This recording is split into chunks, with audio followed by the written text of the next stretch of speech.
Hello， 大家好，我係 Coach。今集嘅題目係新移民家長嘅痛點，拆解亞洲同埋西方教育體系嘅文化差異同埋挑戰。我哋點樣可以幫助孩子適應新環境呢？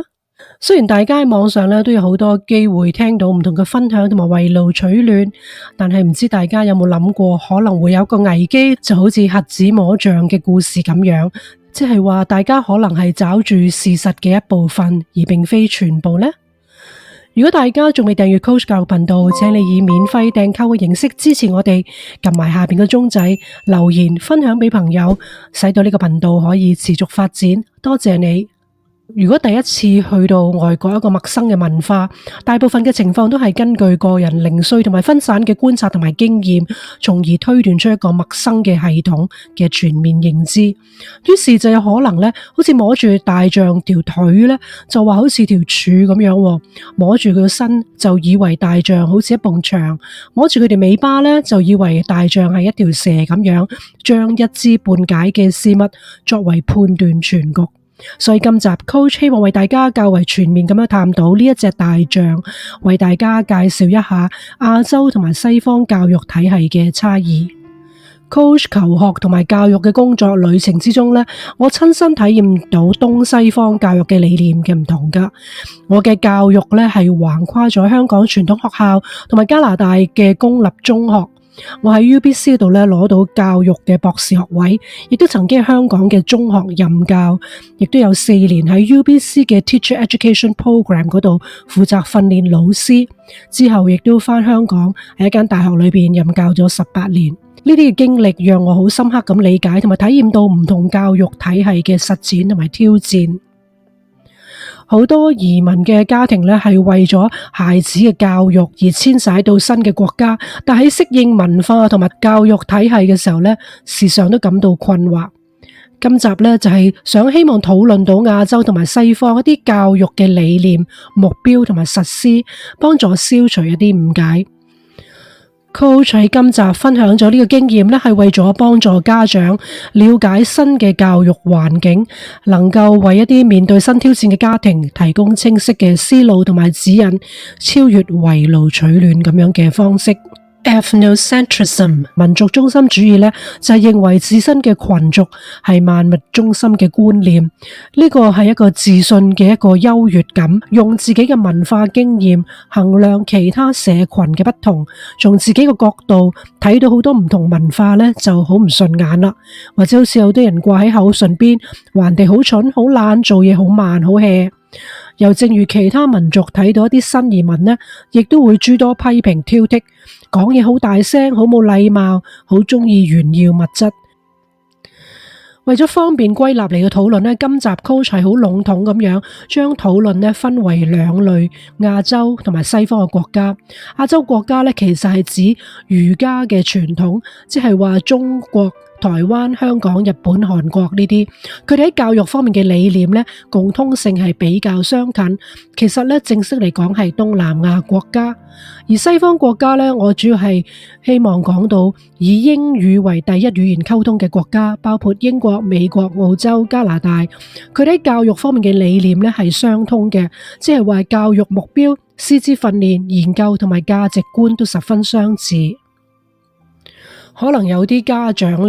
會以為 Happy School 就係代表一啲外國嘅學校同亞洲學校嘅主要分別啦。Happy School 其實係由聯合國教科文組織喺2014年曼谷啟動嘅一個快樂學校計劃嘅一部分。佢哋認為教學應該係更加幫助學生創造一個快樂、支持性嘅活動。Coach 個人就好唔中意呢個稱號，因為我認為成功嘅學校，學生就會快樂；唔成功，歪曲教育價值觀，缺乏訓練嘅老師，無聊嘅學生生活，學生就一定唔快樂。Happy School 容易被家長誤以為小功課、小測驗就會愉快學習，變相隱含住付出少、便快樂，付出多要求高就唔快樂嘅一種惰性。所以今集亦要指出，功課多少同教育質素優劣或者學生快唔快樂咧係無關噶，重點係在於點樣去學習同埋功課有冇意義。今集嘅內容有亞洲教育理念同西方教育嘅理念，唔同教育階段嘅目標，評估系統同埋佢哋嘅影響，亞洲學生喺西方體系中所會面臨嘅挑戰同埋調整，有效適應同埋成功嘅策略，亞洲父母嘅刻板期望，西方父母面臨嘅挑戰，點樣取得一個平衡嘅方法呢？首先我哋睇一睇亞洲同埋西方嘅教育理念係點樣。教育哲學咧就係關於教育嘅基本思想同埋信念，係會指導學校點樣去建構，教師點樣去教學，學生點樣學習。所以教育哲學咧係影響到課程設計、教學方法、評估方法、學校學習嘅環境同埋氣氛等等。教育哲學嘅取向唔同咧，原因係基於對知識本質嘅睇法、認識論觀點，呢個係 epistemological perspectives。亞洲嘅教育體系咧，普遍上認為知識係固定嘅，所以需要作為既定嘅真理嚟掌握。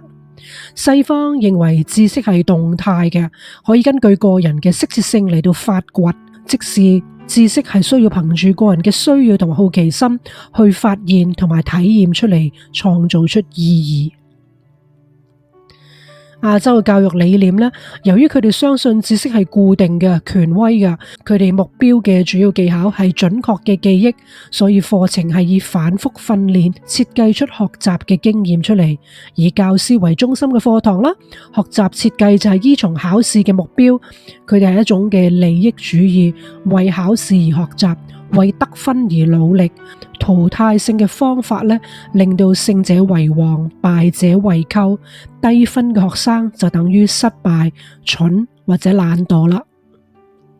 西方嘅教育理念咧，係由於佢哋相信知識係動態嘅，知識係通過探索嚟去理解體驗嘅，所以根據個人適切性嚟到發現，課程咧就以學生為中心，設計出學習嘅經驗。主要嘅學習技巧就係批判思維、互動同埋包容嘅課堂。只要有參與同埋學習嘅過程咧，學生就會從舊有嘅認知得到新嘅經驗。呢一種嘅轉變 transformation 就等於學習啦。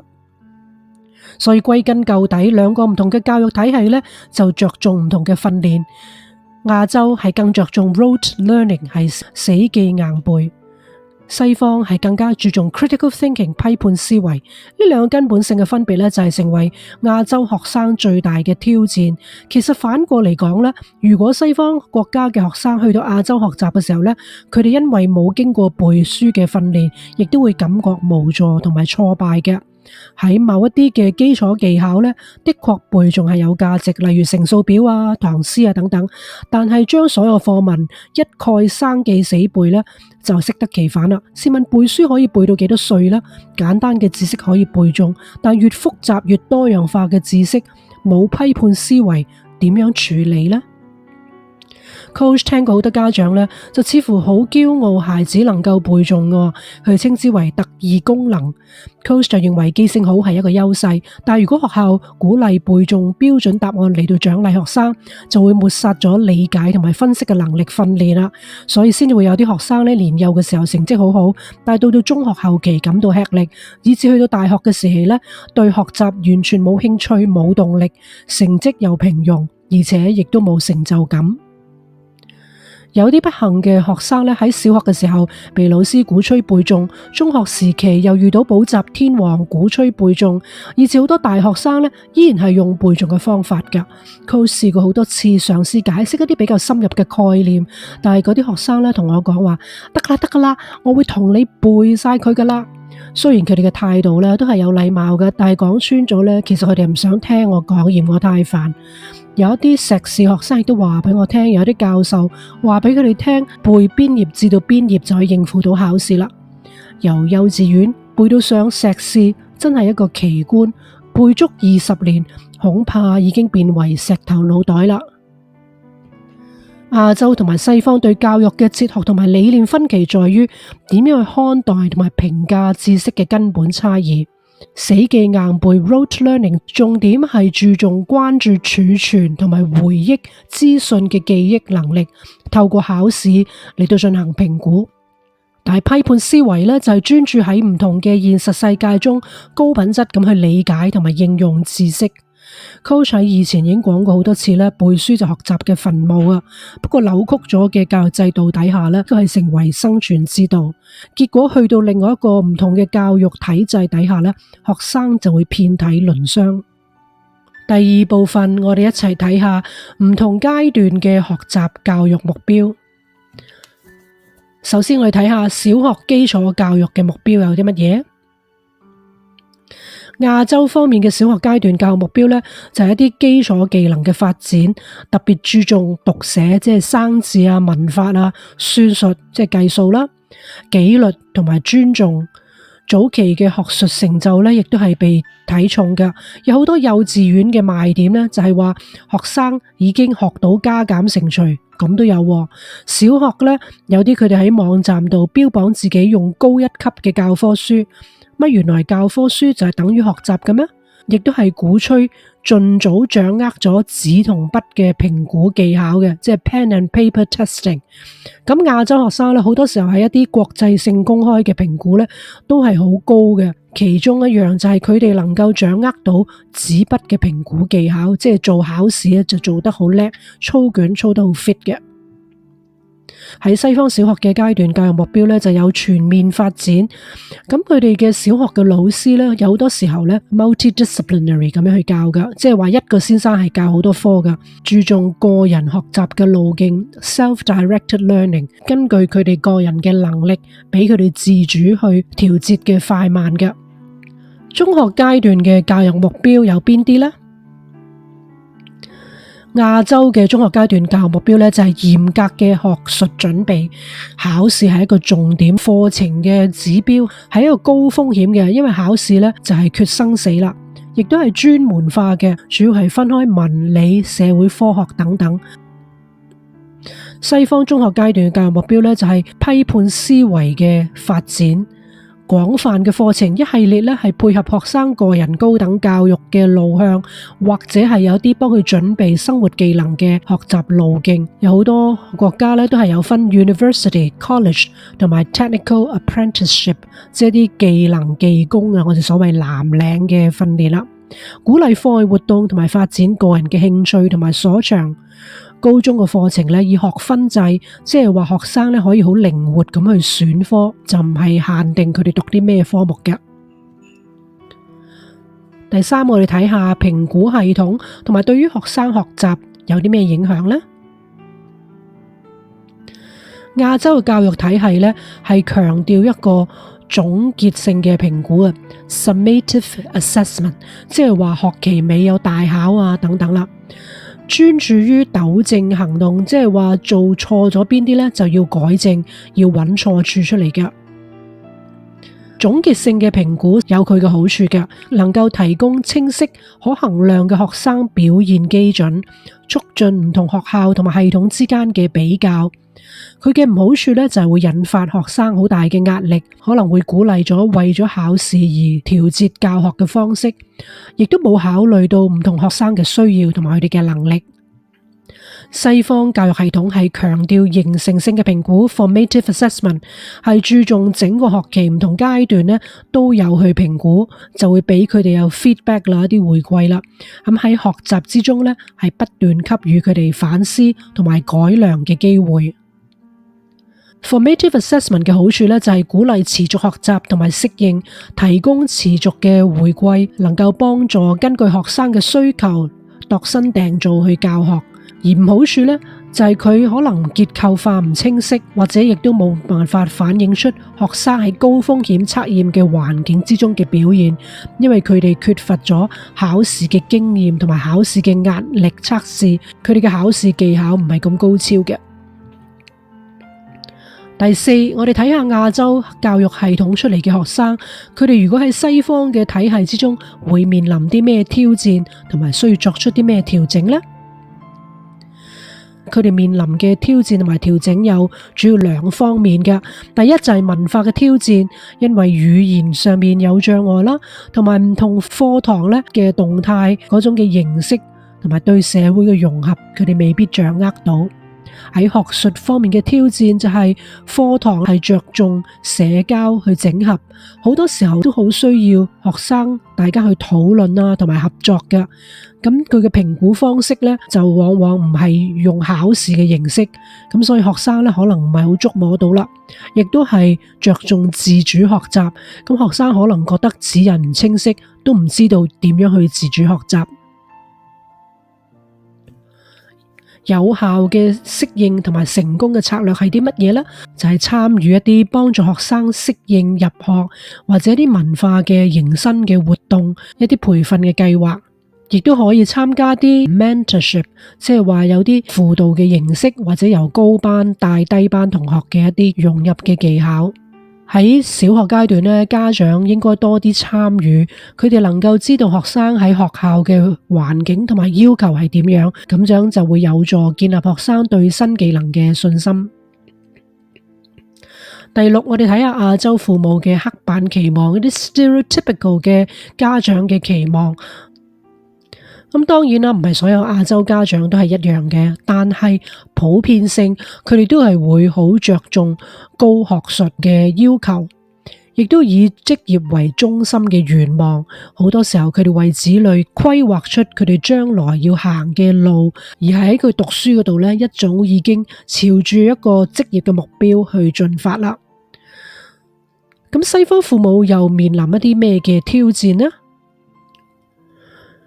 好多西方嘅家長呢，係過度強調咗自我發現同埋尋找幸福快樂嘅呢個自主嘅發掘過程呢，就係要因人而異啦。有啲學生真係未能夠去有紀律咁去管束自己，同埋唔知道方向嘅，所以往往係缺乏一個結構同埋紀律性，要行咗好遠嘅路再兜返嚟，先至揾到自己條路係點樣行。第八，我哋睇一個平衡嘅方法啦，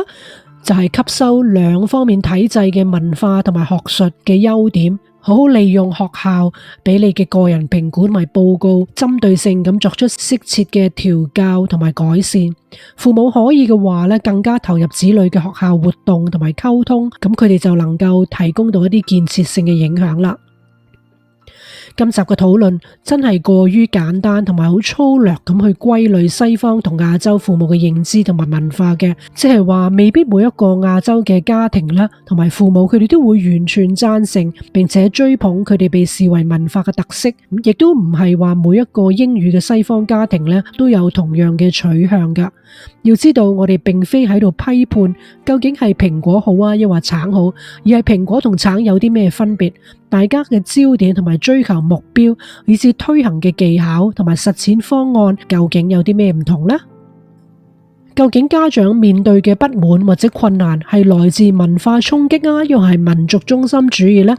新移民吐苦水真係好正常嘅。其實或多或少咧，每一個人都會面對好多挑戰，例如一啲孤立或者孤獨感啦，身份嘅危機、壓力同埋焦慮、溝通不良，自己對陌生人或者事物有偏見同埋歧視，又或者受到其他人嘅偏見、不公嘅對待。林林種種嘅挑戰呢，都會形成一啲 confounding issues 混淆問題啊，難以一日咁樣去釐清同埋分割出嚟嘅。去了解另外一個文化啦，點樣去接納同埋點樣去取捨呢，係需要時間去認識同埋調節嘅。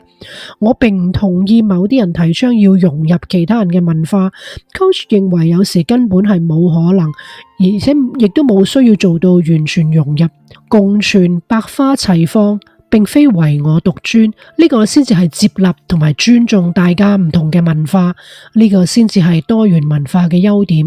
所以 Coach 提倡嘅係要取捨同埋抉擇，揾到自己嘅定位同埋立足點，捨短取長，吸收唔同文化嘅精髓，盡量避免跌入一個文化體制嘅弊端。但係能夠做到呢一點呢，必須離開表面嘅批評，深入認識自己，知己知彼，先可以揾到立足點。呢個就係所謂嘅知所進退啦。可能你會問，咁即係乜啊？我哋需要啲乜啊？我哋需要個 cognitive flexibility 認知靈活性，即係話喺唔同嘅狀況之間嘅 mental representation 之間呢，去切換適應新嘅資訊，可以適應唔同變化情況嘅能力。喺移居新國家嘅背景下呢，認知靈活性係對於應對新嘅教育體系嘅挑戰呢係最重要嘅。至於家長有咩可以做呢？希望將來有機會同大家詳細分享。最後 Coach 都係要強調，唔同嘅教育體制主要嘅差異在於不同 differences， 而並非好壞 better or worse。好與壞呢係一個選擇同埋個人賦予嘅價值觀嚟嘅啫。所以如果我哋只從自己熟悉個人嘅 perspective 排斥異己呢一種狹窄嘅膚淺嘅理念啦，即係講得好聽就係大鄉里出醒，未見過世面啦，唔知道世界另外一端嘅文化可以追求完全唔同嘅價值觀。講得坦白一啲呢，就可能係一個 ethnocentrism， 即係民族中心主義啦。正所謂睇到人哋眼中嘅刺，睇唔到自己眼中嘅梁木。希望今集拆解亞洲同埋西方教育體系文化差異，能夠幫助到大家理解唔同教育體制有咩特點，同埋佢哋追求嘅理念、推行嘅方式有啲咩唔同。如果大家仲未訂閱 Coach 教育頻道，希望你點讚、訂閱、分享俾朋友，繼續支持我哋。多謝你收睇。